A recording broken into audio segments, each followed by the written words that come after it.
The EFL Championship. It is the most glorious league in the world because anything can happen. Anyone can beat anyone on any given weekend, but that makes it insanely unpredictable. And it would be daft to try and make guesses about what will happen. Now, anyone who does so has to be an absolute idiot. It would be stupid.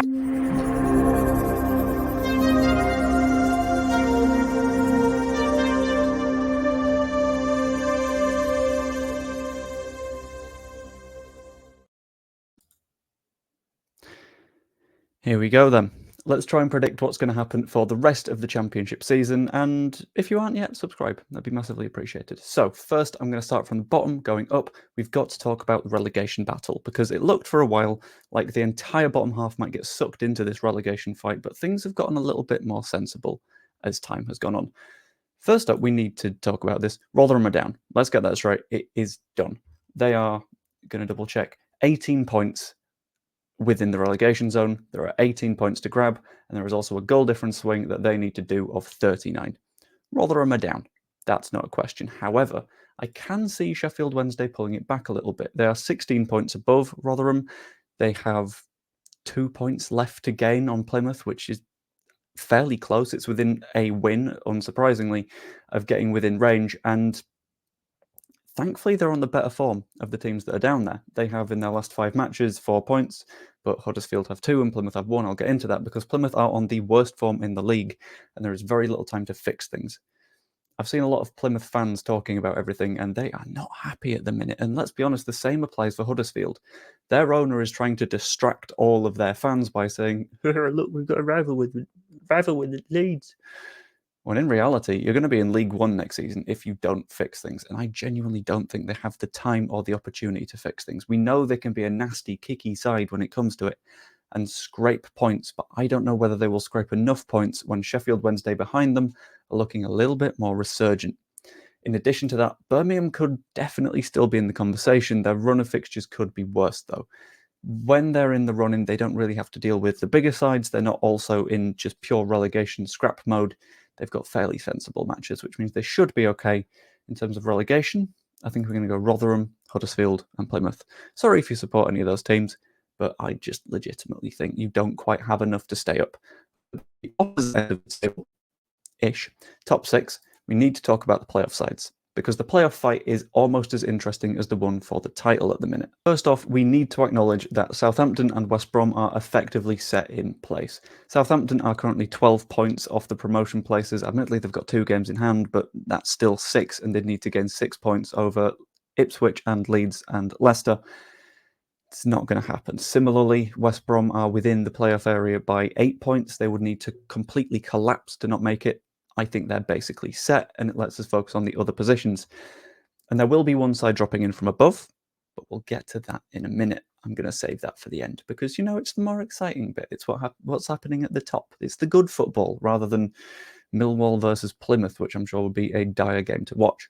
Anyway, let's be honest, this 6th place position is likely between Norwich, Coventry, and Preston. They're the 3 teams that are immediately below. Below that, you've got Middlesbrough in 9th, who are on 58 points. They don't have a game in hand, and that's 6 points behind Norwich. That's a hell of a fight back that they would need to make. And below that, you have Hull, who are also 6 points behind Norwich. They've got a game in hand, but they're on a horrific run of form at the moment. 3 points out of the last 15 available. Not good enough. As I mentioned, Norwich are currently on 64 points. They're currently in the driving seat, and they've got a couple of tricky fixtures ahead of them. They play against Preston, who they are also battling for that playoff spot, and they also have to deal with Ipswich, which is the team at the top of the table. It's a local rivalry. It's one where, hopefully, from my point of view, they'll be able to take points off I'm having a Bielsaism. They'll be able to take some points off Ipswich, but that is far from guaranteed because we know what Ipswich are doing this season. They are absolutely bonkers. They do also have some easier matches like Sheffield Wednesday and Birmingham, but at the same time, those are teams that are going to be grindy. They're going to be tough to beat because they are trying to desperately get out of the relegation area, which is tough. And then you have to talk about the rivals of Norwich for this last spot. And the first of those is Coventry. They're 4 points behind Norwich. They do have a game in hand, so net it's 1, assuming they win the game in hand.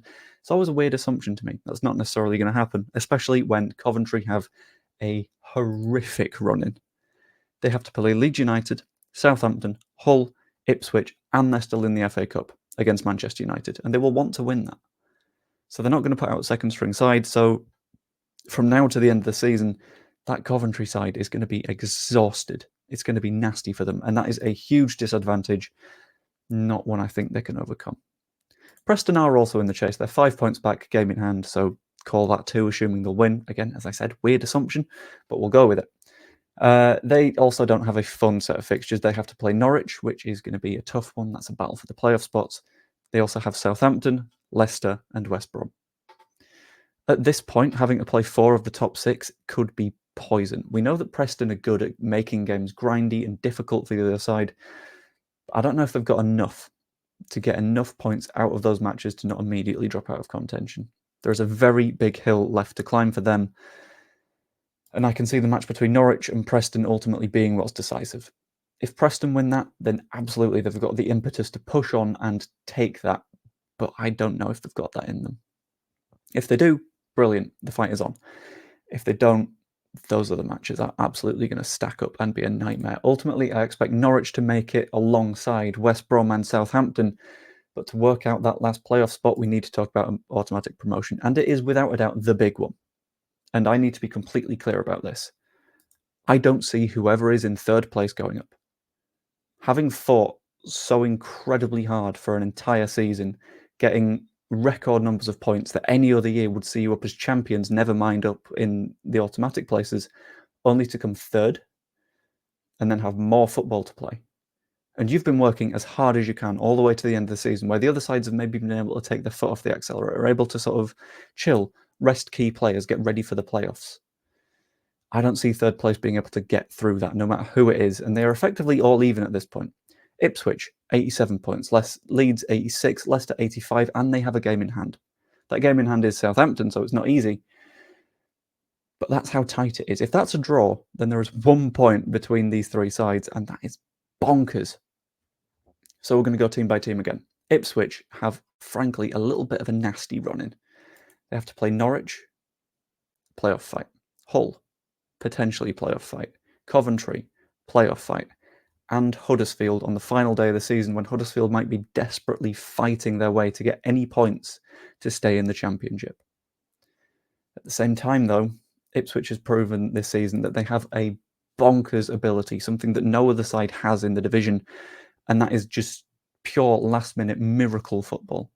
The number of times they've gotten last-minute winners, including the most recent match that they played, is painful, annoying. They won't go away, and that is absolutely to their credit. Last time I did a video like this, someone was like, "What do you mean Ipswich are annoying?" I mean it in the best way possible for them. It's like they just refuse to go away, and that is absolutely what you need to go up in the Championship. It's a tough run-in, but I can see them getting a lot of points, and I can also see Leeds getting a lot of points because their run-in is a little bit kinder. Main threats, Coventry, Borough. They've got Southampton on the final day. Outside of that, it's not the worst set of fixtures to have to play against. And in terms of performances so far this season, I was aiming to say year, they're the most consistent of the sides in 2024. They've not lost a single game since West Brom on, I think, the 28th, 29th of December, something like that. At least in the league, they lost to Chelsea in the cup, but even that was unlucky.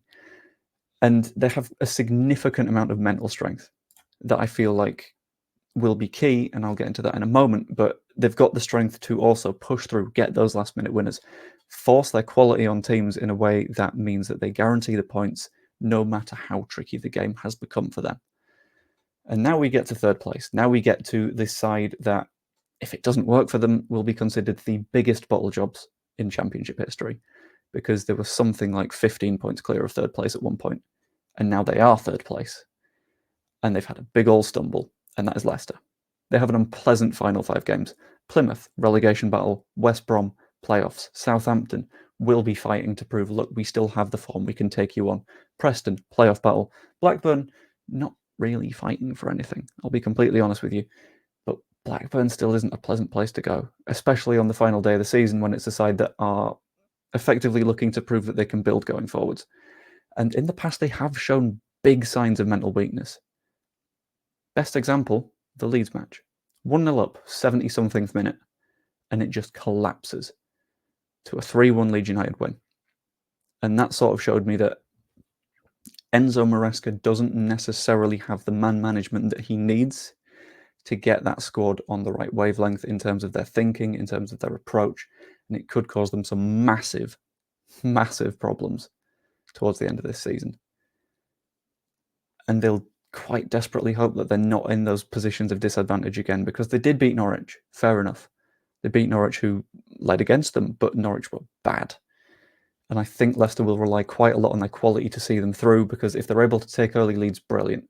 But if they concede goals early on, that's where the collapses happen. And honestly, I think I can see Ipswich and Leeds going up. And in terms of the playoffs, I can't look away from West Brom. West Brom have that sort of grindy, stoic ability that you need in the playoffs. You need one-off results. And I think that's where West Brom are going to absolutely excel. But no matter what, it will be a wild end to the season, and I won't be able to peel my eyes away. Ultimately, though, I want to know what you think. Let me know in the comments down below your predictions for the first place, second place, who's winning the playoffs, who is going down. I'd love to see them. If you haven't subscribed yet, please do so. That would be really much appreciated, or even become a channel member. That would also be fantastic. Hope you enjoyed. I'll see you later. I hate making these videos because I guarantee in 4 or 5 weeks someone's going to go, that's different. I hope I'm right. See you later.